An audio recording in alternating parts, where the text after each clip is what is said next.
Hi and welcome to tonight's live, which is really coming on the back of some pretty heavy announcements, particularly here in Melbourne, but really across the state and across the country. And I'll just see if Alex can join us, who's going to give us some insights into this.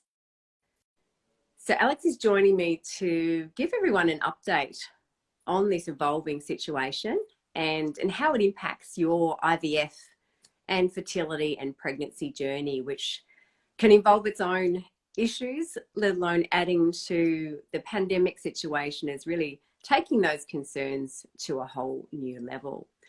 So Dr. Polyakov is a gynecologist, an obstetrician, a fertility specialist, and also holds a master's in reproductive medicine and a master's in biostatistics and epidemiology. So really provides unique insights into this evolving situation. I'm just seeing if we can, waiting for Alex to join us there. Hopefully he'll come through soon. And if you're not already following Alex, he has been providing some fabulous insights into the evolving pandemic. Oh, it's unable to join. Hopefully we can get that happening soon. I'll see if we can add you in there from this end, perhaps.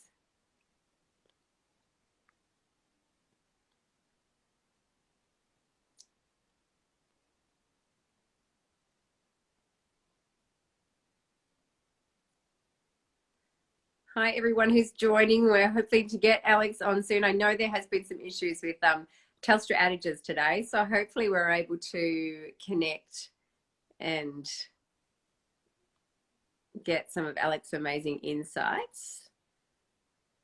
So I've just got a waiting sign here. Hopefully that means we can come through soon.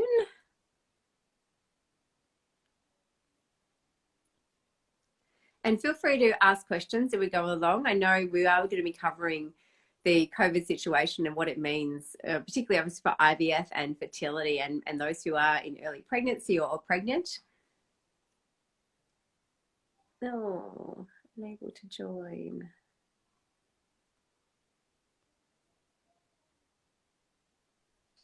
But if you, hey, Alex, I've got you. Very good. Let me just put the thing on. We had a few issues with the phone. Well, I know there's been internet issues today, so I was very glad to see you here now. All right. So we're good now. You can see me, you can hear me? I can see you and hear you. If anyone's out there and can't see or hear us, give us a thumbs up or let us know. But yeah, sounds like we're coming through all right, clear. good. So I was just letting everyone know how you are providing amazing updates on the COVID situation on your Instagram profile. So if you're not already following Alex, please do. So can you talk to us a little bit today? Obviously, we're coming on this on the back of some pretty hefty announcements here in Melbourne particularly. Can you just, anyone going through IVF at the moment, can you explain what it means for them? Well, unfortunately, the situation is not entirely clear at the moment. We haven't had any guidance from the Department of Human Services as yet. I anticipate there will be more clarity tomorrow or in the next couple of days. All we can go on is really the experience of last lockdown, few weeks ago. And what happened then was that the government requested that we do not start any new IVF cycles while the shutdown is going on.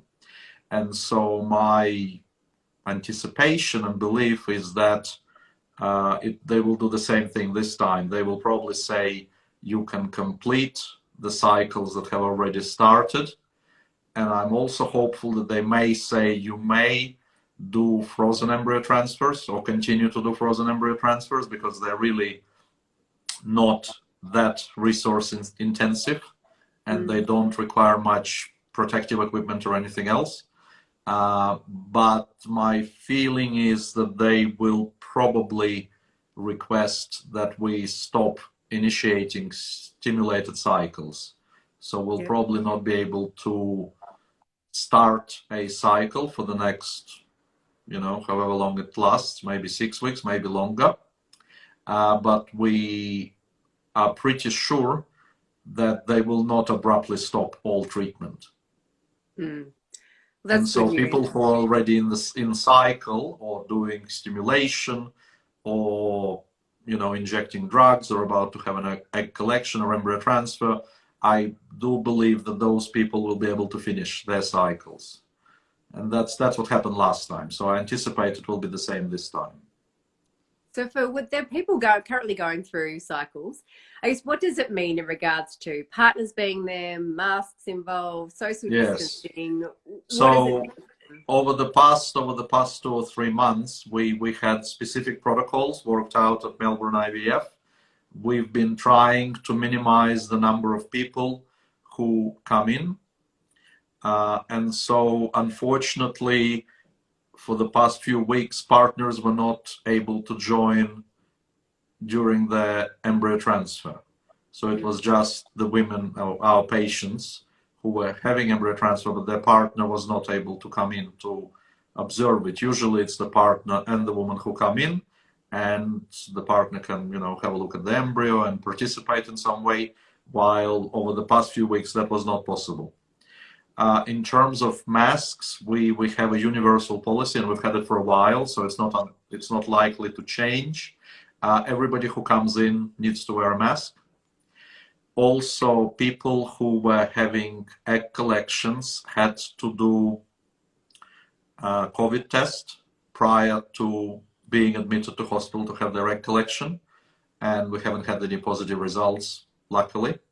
But there were specific protocols in place for trying to minimize the number of visits, trying to minimize the number of people coming in through our facilities, and generally using all the usual precautions. So all our staff have been wearing masks for a while, even before it was mandated.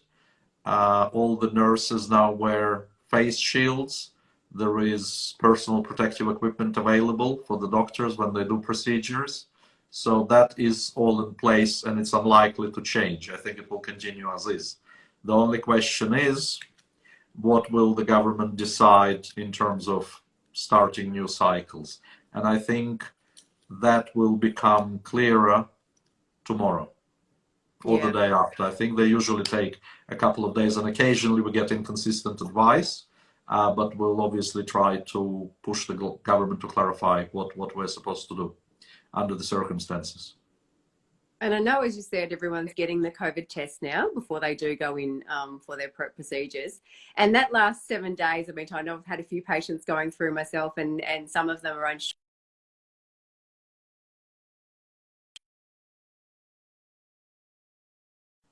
Sorry, I've just had my phone go off there. So that last 7 days, and some people are unsure, I guess, of when their collection is. Is that exactly the case? It'll last 7 days, and they need to get a retest? Well, it's not so much how long it lasts. The advice is that whenever you do the test, and our nursing and our coordinators would advise the patients when to do it, once it's done, the advice is to self-isolate, so not to go anywhere. Once the test is done, so the chance of contracting the virus will be less. Yeah.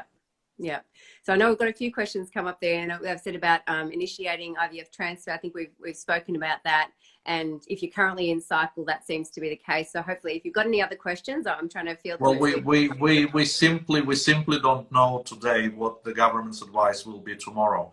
As I said, my feeling is that they will allow the current cycles to proceed to completion, but I think it's also likely that they will perhaps suspend new cycles for a period of time. Now, I know that it is very distressing for the patients when that happens. It certainly was last time it happened, but I think there is reassuring research coming out. There was a paper published a couple of days ago in one of the leading journals, and they had a look at the lockdown in the United States. And essentially, the outcome was that if you delay your treatment, irrespective of your circumstances, by 4 weeks, 6 weeks, 8 weeks, it doesn't seem to make any difference at all to the outcomes. And so I think that is quite reassuring for patients, even if the ovarian reserve is low, even if you're of advanced stage. I do believe that delaying your treatment by 4 weeks or 6 weeks will not make any difference in the long term. And that is quite reassuring, I think. Absolutely. I think it's a very nerve-wracking process anyway, an uncertain process. So the fact that there is a bit of confirmation that it's unlikely to have any impact. I know I was talking to my patients about staying well, optimizing their egg health and optimizing their own health, and using this time to do that to optimize chances of a successful pregnancy. Exactly. And I think it's a very important point that you're making. I think it is, it's a time to use productively. So if you need to lose weight, this is the time to do it. If you need to optimize your nutrition, if you need to do other things to improve your chances, I think this time could be spent productively doing all those things. So the time that you have between cycles while this shutdown continues is not wasted. So you improve your chances in the long run. I think it's a very important point to make, that there are things that people can do to make things better for themselves. Yeah, because all those lovely eggs are still developing, they're still growing, we're still nurturing them, we're still nourish them inside your body. So using this time wisely to optimize your health, as you said, lose weight, get healthy, optimize the environment in which those eggs are developing, so that when you do go back to your clinic, obviously you've got the best chance possible of getting that successful outcome, which is reassuring. Now, staying safe. I know you had a great post on masks and what sort of masks. I know some people are sort of homemade masks, other people are popping a scarf around their face. What is the best mask to use? Have you got some guidance around how to stay safe and be protected? Look, I think it doesn't particularly matter that much. I do believe very strongly that a face covering is better than nothing, even a scarf. If you're going to make homemade masks, a lot of people are doing that. It's sort of arts and crafts sort of thing. I know my 6-year-old daughter decided that she wants to make her own. There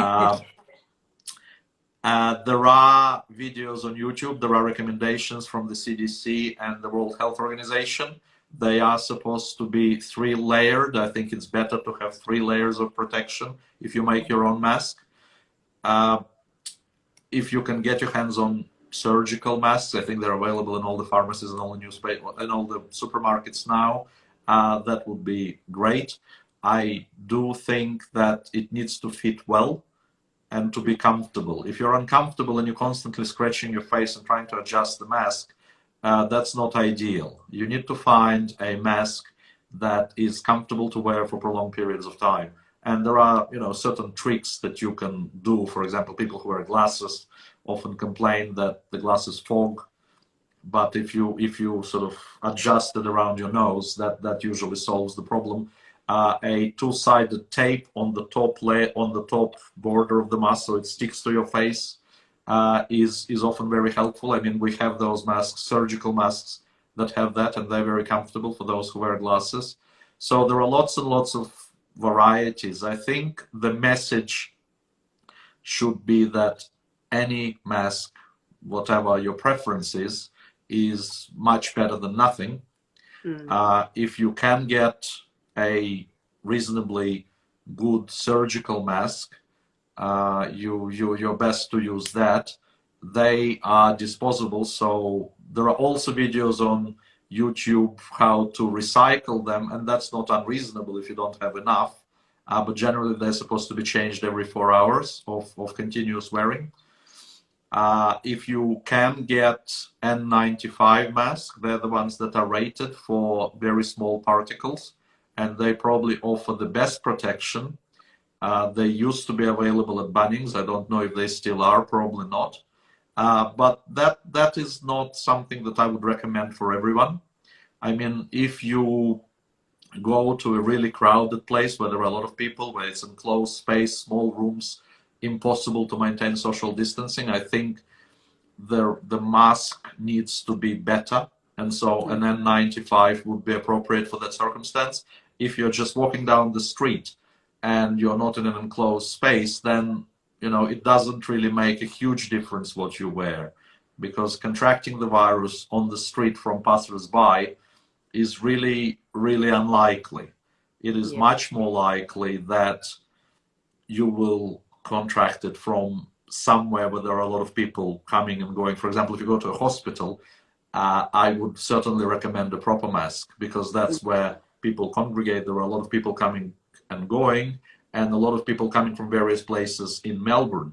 And so that would be the most dangerous place to be. And if you go in, you should wear a proper mask if you can.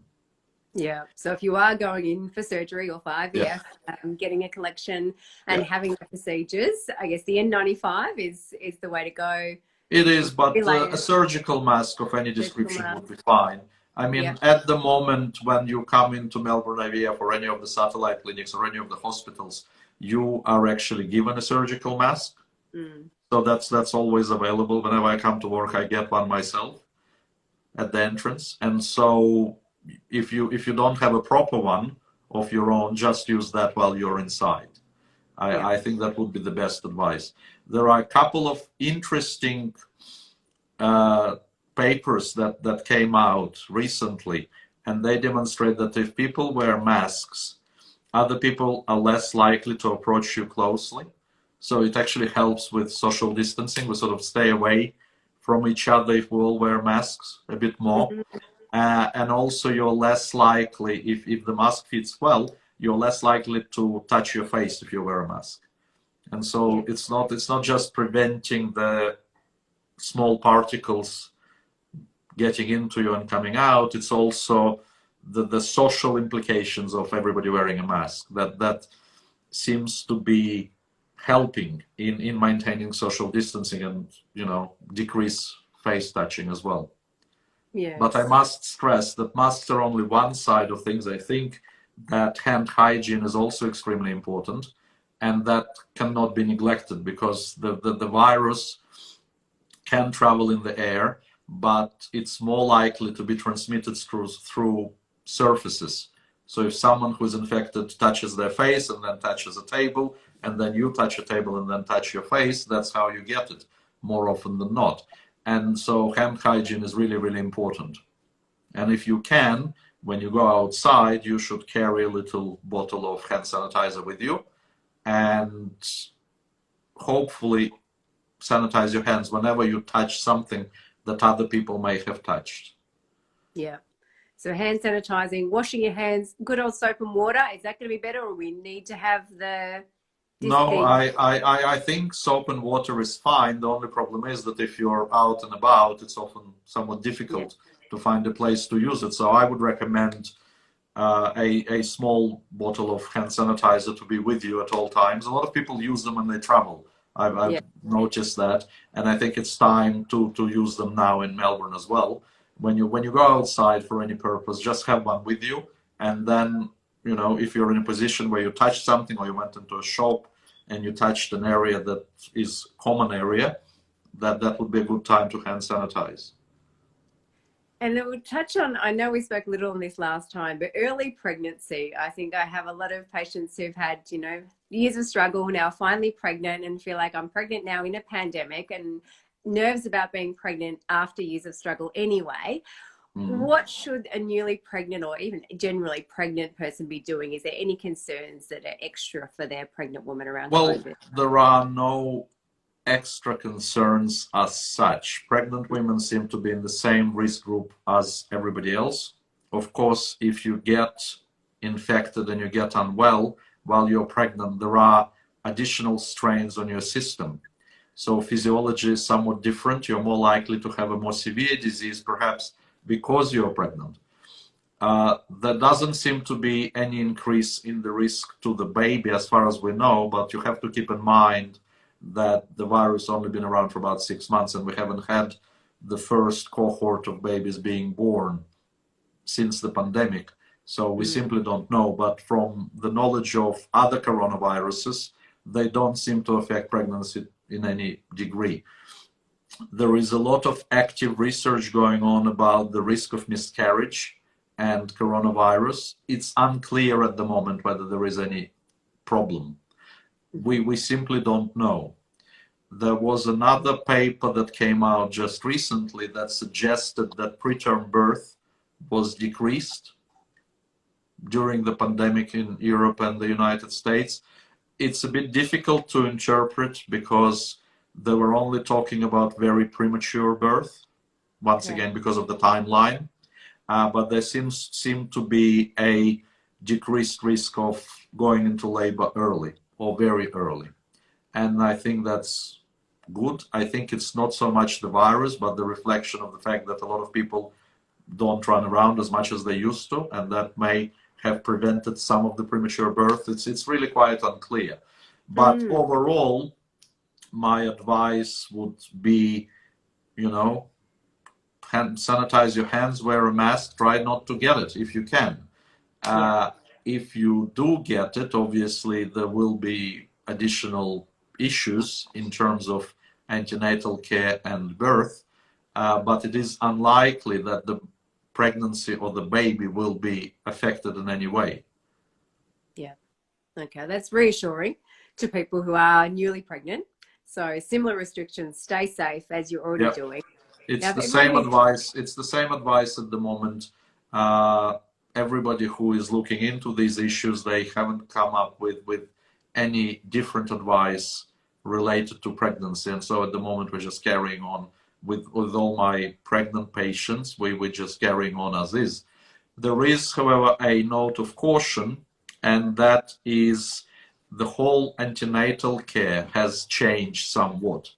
And there are patients who are somewhat disappointed because they don't get to see their doctors as much as they used to.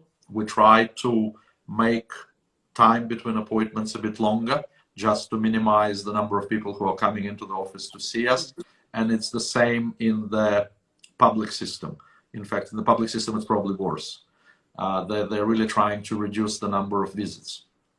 You will still be getting your routine tests and screens, but the number of visits to clinic will probably decrease.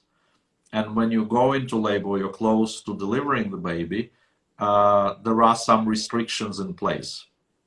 For example, in the private system, people are advised to have a COVID test at about 38 weeks and then to self-isolate before labor or until labor starts. Certainly, we advise all our patients who are having elective cesareans to have a COVID test done a few days beforehand, so when they come into hospital, they have a negative result. It's not that we're going to refuse care to someone who is positive, it's just the care will be different. All of us will have to wear full personal protective equipment, etc., etc. Now, there are a lot of questions about what happens to the partner. Yes. During labor, during delivery, during postnatal stay. At the moment, in the private hospitals where I work at Epworth Freemasons, the partner can certainly be present at birth, but we once again advise them to have a COVID test before they come in. They can stay for the duration of labor and delivery, and they can stay on postnatal ward. But if they go out, if they go home, for example, then they can only come back for a couple of hours every day. Yes. So there is an option of staying for the duration, and there is an option of going out, but then you can't come in and stay overnight. And this advice seems to be changing every day. And it will probably change tomorrow once again. It may be that the partner's visits will be restricted. We're not quite sure yet. But if there are restrictions, they will probably affect only postnatal stay. For example, in the public system, you can only visit for a couple of hours. You can't stay overnight anymore. And so the whole process of birth and postnatal stay will be somewhat different to what it was in the past. So, because there was a lot of confusion around that, and I know I was speaking to a lot of patients around there who are constantly watching the updates. So at present, partner can be there for the birth, and at the moment can stay as long as they don't leave and come back That again. that is my understanding of the Freemasons policy at the moment. Yeah. The other private hospitals may have a different policy. Every hospital in Melbourne has a policy of partner being able to stay for labor and delivery as long as they had a COVID test and it's negative. But after that, there is a bit of a divergence. Everybody is making up their own protocols as they go based on their understanding of the advice from the Department of Human Services. Yes. And we're sort of all in the same boat in a sense that sometimes that advice is a little bit vague. And so then we have to, do the best we can with what we've got. It is something we don't have a protocol for. We haven't been through this before. No. So it is, as you said, constantly evolving. So thank you for Indeed. your updates and your insights into this. And I appreciate your daily updates on the situation and helping people navigate this journey because, as I said, IVF and pregnancy and fertility carries its own challenges, and this is raising it to a whole new level. So to get some clarity on that is really helpful for people. So going into an IVF cycle, if you're already started your cycle at present, we can still go ahead. As far as we know. Yeah. I mean, all that will become clearer tomorrow. There was no direction given today as to what will actually happen. So we're awaiting what the restrictions will be, and that advice will be available tomorrow, I presume. And we will certainly notify all our patients through Melbourne IVF once it's clear what the requirements are. But we simply don't know today. So we're waiting tomorrow to find out any more restrictions. And at the moment, as you said, the research at the moment is showing that pausing your treatment for the 4 to 6 week period, which it seems to be these restrictions are enforced for, doesn't seem to have any influence on the outcomes of your IVF. And as we said before, use this time wisely. Use this time to improve your health, to lose weight, to create that healthy environment where the eggs are developing to give them the best chance when you do go back. So, is there anything else you would like to leave anyone with today who's going through the journey at any stage? Look, I think the final word should really be, yes, it is extremely distressing, and we all appreciate how distressing it is if you're trying to get pregnant and your treatment is delayed. But at the end of the day, this will not make a huge difference on your chances. There will be another day. There will be a chance for you to have treatment, to fall pregnant. This delay will not make any significant difference to your chances. And so, as you've very correctly said, this time you should use wisely. Try to improve things like diet, exercise, weight, to try to be in your optimal state for when treatment options resume and you can actually start your treatment. So use the time to make it better. So this is a pause in your fertility treatment, if at all. We don't know. The government may say you may continue. We simply don't know. Yeah. So it's definitely not a full stop. We don't know yet. We'll find out more tomorrow, but lots you can do in the meantime. I think there will be another day and it will all be fine. This is a very, very temporary setback, I think. Yeah. Well, that's a positive note to leave us on. So thank Indeed. you very much for taking the time out of your very busy schedule to be with us tonight. And as I said before, if you're not already following Dr. Polyakov on Insta, please do. He shares some wonderful updates and really keeps us abreast of the evolving situation. Thank you. Thanks for joining me. I look forward to speaking soon. Bye. Bye.